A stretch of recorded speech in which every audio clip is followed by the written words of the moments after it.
తాకట్టులో ఉన్న బంగారానికి తక్షణ విముక్తి. ఈ రోజు market rate cash me in జనరల్గా మీ ఫస్ట్ సినిమా నుంచి కూడా అసలు ఈ శివ నిర్వాణ ఎవడే బాబు అసలు ఈ నిర్వాణ ఏంటి అంటే ఇతను ఏదైనా ఏ బెంగాలీ డైరెక్టరా, మధ్యప్రదేశా, కేరళవా, ఎవరు ఈ నిర్వాణ అంటే ఏంటి అనేది నాకు మొదటి నుంచి డౌట్ అండి.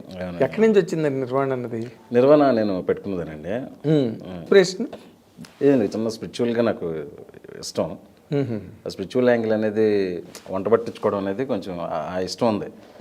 సో నేను ఫస్ట్ షార్ట్ ఫిల్మ్స్ చేస్తున్నప్పుడు, శివ నా పేరు, షార్ట్ ఫిల్మ్స్ చేస్తున్నప్పుడు శివలు చాలా మంది ఉండేవాళ్ళు అనమాట. అవును, శివలు చాలా ఎక్కువ కదా ఎక్కువ మనకి. సో ఈ శివ పక్కన ఏదన్నా ఉంటే బాగుంటుంది అని ఫస్ట్ టైం ఒక షార్ట్ ఫిల్మ్లో పేరు వేసేటప్పుడు ఎడిటింగ్ రూమ్లో ఆలోచన మొదలైంది. వన్ మోర్ స్మైల్ అని యూట్యూబ్లో నాది ఒక షార్ట్ ఫిల్మ్ ఉంటుంది, మై ఫస్ట్ షార్ట్ ఫిల్మ్ అది. ఆ షార్ట్ ఫిల్మ్ అంతా పూర్తయిన తర్వాత శివాని డైరెక్టర్ శివాని వేసుకున్నాను అనమాట. చాలామంది శివలు ఉన్నారు కదా అని చెప్పేసి మా పక్కన ఎడిటర్ అన్నాడు అనమాట. అంటే పక్కన ఇంకేదన్నా ఉంటే అని చెప్పేసి అనుకుంటున్నప్పుడు చాలా రోజుల్లో అప్పుడు చూసినప్పుడు, అంటే మా ఫాదర్ రామకృష్ణ పరమహంస ఫాలోవర్. అది సంగతి. నేను చిన్నప్పుడు ఒక 7th స్టాండర్డ్ నుంచి అండి రామకృష్ణ పబ్లిక్ స్కూల్ వైజాగ్లో చదువుకునేటప్పుడు ఈ రామకృష్ణ మిషన్ వాళ్ళు ఇయర్లీ ఎలక్యూషన్, డిబేట్స్ పెడతారు. మన మీకు తెలిసి ఉంటుంది ఆర్కే బీచ్ దగ్గర రామకృష్ణ మిషన్. నేను 7th నుంచి 10th వరకు ప్రతి ఇయర్ వెళ్ళి ఆ కాంపిటీషన్స్లో పార్టిసిపేట్ చేయడం. నాకు అంత కొంచెం డిక్షన్ వైజ్ కానీ తెలుగు కానీ ఆ స్పష్టత అదంతా రావడానికి కారణం అదే. మా ఫాదరే రామకృష్ణ మిషన్కి తీసుకెళ్ళి అక్కడ డిబేట్స్ ఇవన్నీ ఇప్పించేవాళ్ళు అనమాట. అక్కడ రామకృష్ణ మిషనరీలో ఉండే ఆ పీస్, అంటే 7th 8th క్లాస్ నుంచే ఆ పీసు వాళ్ళందరూ ఆ చిన్న పిల్లకలు వేసుకుని ఇస్కాన్ టెంపుల్లో ఎలా ఉంటారు అట్లా ఉంటారు అనమాట. అక్కడ కూర్చుంటే ఉండే ఒక చిన్న కామ్నెస్, ఇదంతా ఇష్టం. అప్పుడు ఇన్ని పుస్తకాలు ఇచ్చేవాళ్ళం, Vivekananda books, motivation development books ఇవన్నీ. అప్పుడు నేను తెలుగు మీడియం ఇంగ్లీష్ పుస్తకాలు అర్థమయ్యేవి కాదు. లక్కీగా అంటే వాళ్ళు ఏ లాంగ్వేజ్ కావాలి లాంగ్వేజ్ బుక్స్ అని ఇచ్చేవాళ్ళు అనమాట. ఆ తెలుగు పుస్తకాలు చదువుతూ మొదలుపెట్టాను. ఇంకా అప్పటి నుంచి తెలియకుండా సబ్ కాన్షియస్ లెవెల్లో చిన్న స్పిరిచువాలిటీ ఉండింది. దాని స్పిరిచువాలిటీ అంటారని తెలియదు. బట్ నేను ఇంటర్మీడియట్ వచ్చినప్పుడు కూడా అప్పుడప్పుడు ఇల్లు అక్కడ కూర్చోవడం అది చేసేవాడిని. అది ఎందుకు కూర్చుంటున్నాం అనేది కాన్షియస్గా నాకు తెలియదు, జస్ట్ చిన్న కామ్నెస్ అనమాట. సో అప్పటి నుంచే ఆ చిన్న స్పిరిచువాలిటీ అనేది ఉండిందండి. ఇప్పుడు ఈ పేరు ఏం తీసుకోవాలన్నప్పుడు నేను ఈ నిర్వాణ అనే దాన్ని ఎక్కడో చదివాను. నిర్వాణ అంటే అన్కాన్షియస్ అబౌట్ మెటీరియలిస్టిక్ స్టేట్ అని. అంటే మనిషికి నిజంగా ఇన్సైడ్ పర్మనెంట్ ఏంటి, అవుట్ సైడ్ ఉండే ప్రాపంచిక విషయాలు ఎంతవరకు మనతో ఉంటాయి, ఏవి వెళ్ళిపోతాయి అనే ఒక కాంటెక్స్ట్లో ఆ పుస్తకాలు చదువుతూ ఒకటి అలా సబ్కాన్షియస్గా ఉంది. ఆ సౌండ్ కూడా బాగా నచ్చింది అనమాట నిర్వాణ. అప్పటికే హాలీవుడ్లో ఒక పాప్ బ్యాండ్ కూడా ఉంది నిర్వాణ అనేది. The only word in the world, Hindu word which is exist in the west also, that is Nirvana. So ఒక యూనివర్సల్గా అందరికీ అర్థమయ్యే పేరు నిర్వాణ అనేది. ప్లస్ నాకు కూడా చిన్న స్పిరిచువల్ మీద చిన్న ఇష్టం ఉండటం, శివ అనే పక్కన నా ఫేవరెట్ గాడ్ శివ. సో ఆ టోటాలిటీలో ఏదో ఒక పవర్లా అనిపించింది నాకు ఆ పాయింట్లో. సో ఆ short film first time Shiva Nirvana అని వేసుకున్నాను. ఇంకా అక్కడి నుంచి ఇప్పటి వరకు ఆ పేరు నాకు చిన్నప్పటి నుంచి ఉందనే ఫీలింగ్ ఉంటుంది.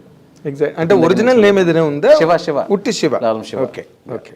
బట్ ఆ సౌండింగ్, కొన్ని పేర్లకి ఆ సౌండింగ్ ఉంటుందండి. అవునండి. ఘంటసాల అనగానే అదేదో ఒక హెవీనెస్ పేర్లోనే, ఒక ఎన్టీ రామారావు అనగానే ఏదో ఒక తెలియనిది మనకి, ఒక చిరంజీవి అనగానే ఏదో.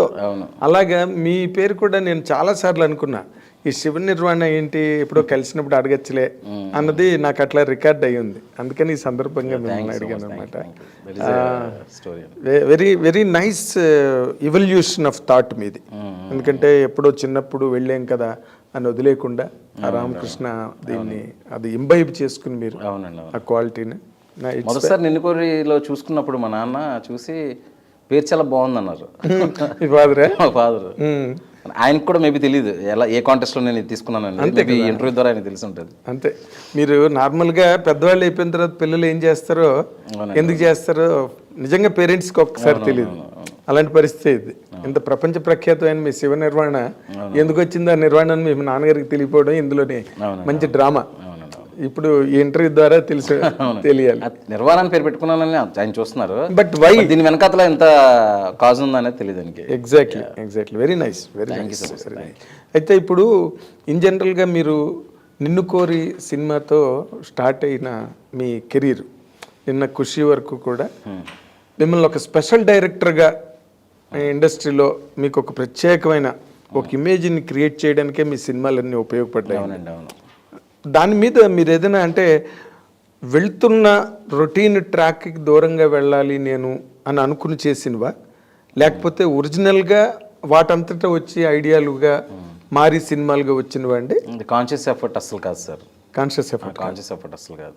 ఫస్ట్ నిన్ను కోరి తీసినప్పుడు ఏంటంటే ఒకసారి అంటే నా దగ్గర చాలా మాస్ కథలు, యాక్షన్ ఫిల్మ్స్, డార్క్ కామెడీ ఏవో రాసుకునేవాడిని.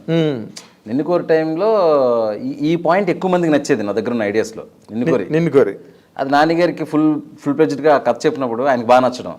దాని తర్వాత చైతన్య గారు కాల్ చేసి నిన్ను కోరి చాలా బాగా చేసే విషయం నాకు చాలా బాగా నచ్చింది, నేను కూడా డిఫరెంట్ సినిమాలు చేస్తాను కానీ ఒక సెన్సిబుల్, ఒక లైట్ హార్టెడ్ లవ్ స్టోరీ చేద్దాం ఉన్నదని ఆయన అన్నారు. అప్పుడు కట్ చేస్తే చైతన్య గారిని కొంచెం డీగ్లామరైజ్డ్గా చూపిస్తూ నాకు వైజాగ్లో జరిగిన కొన్ని ఇన్సిడెంట్స్ నేపథ్యం, ఆ రైల్వే కాలనీ, నేను కాలేజ్ స్టడీస్లో చదువుకునేటప్పుడు నేను హీరోలుగా చూసి ఒక గ్రేట్ క్రికెట్ ప్లేయర్స్, అంటే వీళ్ళు ఎక్కడికో వెళ్ళిపోతారు అనుకునే వాళ్ళు స్టడీస్ పూర్తి చేసుకుని మళ్ళీ ఊరు వెళ్తే వాళ్ళు చిన్న ఆటో డ్రైవర్లుగా అట్లా నడుపుకోవడం, అక్కడ వచ్చింది థాట్. అలాంటి ఒక హ్యూమన్ ఎమోషన్ని తీసుకొని చైతన్యం మీద చెప్తే ఫోర్స్డ్గా ఉండదు, క్యారెక్టర్ కనపడుతుంది. పూర్ణ క్యారెక్టర్ రాశాను. ఓకే. దాని తర్వాత శ్రావణి క్యారెక్టర్ రాశాను. మార్కెట్ నుంచి తెచ్చారు. దాని తర్వాత శ్రావణి క్యారెక్టర్ దానికి అడాప్ట్ చేశాను అనమాట. రెండు మూడు సినిమాలు అయిన తర్వాత నాకు అర్థమైంది ఏంటంటే బేసికల్గా ఎంతో కొంత సెన్సిబిలిటీ, ఎంతో కొంత ఎమోషనల్ కోఎఫిషియంట్ నాలో ఉండడం వల్లే క్యారెక్టర్స్ అలా డ్రైవ్ చేస్తున్నానేమో అని తర్వాత అనిపించింది. ఇనిషియల్గా అనిపించలేదు. టక్ జగదీష్లో ఆ ఉమ్మడి కుటుంబం, ఆ నేపథ్యం, ఇప్పుడు చూస్తే ఖుషీలో ఈ ఒపీనియన్ డిఫరెంట్ సిద్ధాంతాలు, వేదాంతాల మధ్యలో ఉండే హ్యూమన్ ఎమోషన్స్. సో ఎక్కడో మనసులో బలంగా ఒక పాజిటివ్ థింకింగ్ ఉందేమో నాకు, హ్యూమన్ ఎమోషన్స్ ఇష్టపడతానేమో, దానివల్ల ఇలా వచ్చాయని అనుకుంటున్నాను నేను. అంటే మీరు ఇష్టపడనివో మిమ్మల్ని ఆకర్షించనివో ఉంటాయని నేను అనుకోవట్లే.